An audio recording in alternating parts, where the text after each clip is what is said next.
Assalamu alaikum wa rahmatullahi wa barakatuh. Innal hamdalillah nahmaduhu wa nasta'inuhu wa nastaghfiruhu wa nastahdihi wa na'udhu bihi min shururi anfusina wa sayyiati a'malina. Wassalatu wassalamu ala rasulillahi sallallahu alayhi wa sallam. Qala Allah ta'ala wa lanudhiqannahum min al'adhabi al'adna duna al'adhabi al'akbar la'allahum yarji'un. Matendo kwa Allahu jalla jalaluhu baza kubanga tutusizo lwayo nga tukyali balamu. Tumusaba sebyengera n'okusaasira ku nabbi waffe Muhammad sallallahu alayhi wa sallam. Baza n'okubanga kyatukumye ku bulwadde buno obuli mu ntashiru mu nsi yonna buyitibwa COVID-19. Buli omu obulwadde obumwewanisizza omutima tamanyi kikyazaako, tamanyi kikyakola. COVID-19 waddala era waali eratta abantu.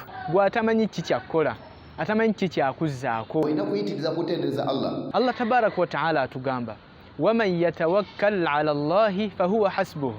Allah agamba nti yenna abeera amwesigamidde mu butuufu bw'okumwesigamira fahuwa hasbuhu. Allah ajja kumumalira buli kimu. Kiki ekikwetisse ku mutwe? Stressi, Allah ajja zikumalira.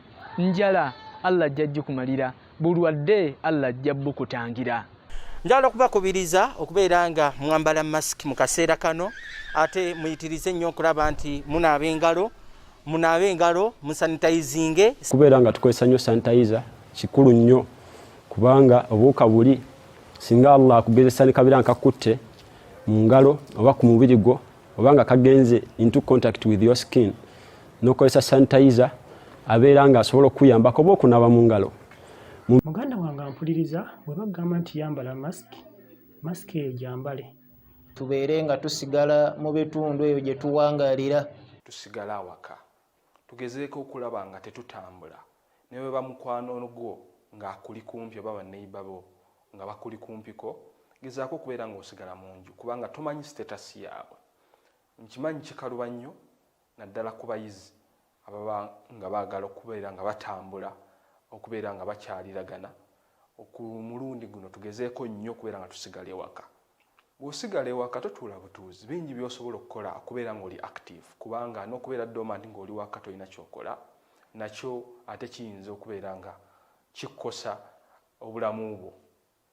Ekisooka tuyambeko ku bazadde baffe emirimu gy'awaka tubeere nga tubayambako, obeere ng'obayambako emirimu gy'awaka, okuyonja ewaka, okufumba, okuwooza, kuga emirimu gy'awaka nga bwe gitambula. Tubeere nga tuyamba ku bazadde baffe kubanga kikuyamba okwetraininga kikyonaabeera mu maaso ng'okuze. Ekyokubiri tugezeeko okubeera nga tusoma ku bitabo, turevisinge, oleme kubeera nga okusoma kuddamu ate nga byonna wabyerabye bye basomesa. Funa obudde orevisinge ku notes ze bakuweza emabega, ojje ng'orevisinga mpola mpola paka bw'onaabeera nga amasomero gwaddiramu ng'ebintu byonna obijjukira. Naye kijja kuba kiswaza nnyo okubeera ng'ebbanga ly'omaze waka nga tolina kyojjukira, ogenda kubeera ng'okola otya era okusoma kujja kukalubiriza. Abasobola okufuna vaccines tugende tuzifune. Tugenda twegeme obulwadde buno kubanga obulwadde gye buli. Nyasigadde nze Imran Abdul Malik Najib Adam, Shukran Dawa Center. Amanya nze Sheikh Abubakar Tazan okuva wano ku Dawa TV Uganda. Amanya Sheikh Katongole Eliasa, chairman wa Gulufa Center for Islamic Treatment and Development. Amanya nsigadde Abdul Fattah Matovu okuva mu kitongole ekya Rawda Islamu Media. Amanya nsigadde nze Faruk Mudde olwa Sakina Islam Media. Amanya nze Shafik Yawe okuva mu kitongole ekya Thuraya Islam Media. Yenze Yakub Sulaiman ku Islam Television. Sulaiman Kakoza gemanya kulwa SK Muslim Dawa. Amanya Sheikh Mirimu Hudhaifa Musa ebwayise. Nyongera okujjukiza nti obulwadde bwo weebuli. Ku lw'obulungi bw'obulamu bwo, ku lw'obulungi bw'abantu bwo b'obeera nabo ewaka, bw'obanga ekikutambuza gy'olaga nga si kyamaanyi, nkusaba muganda wange esigalako ewaka.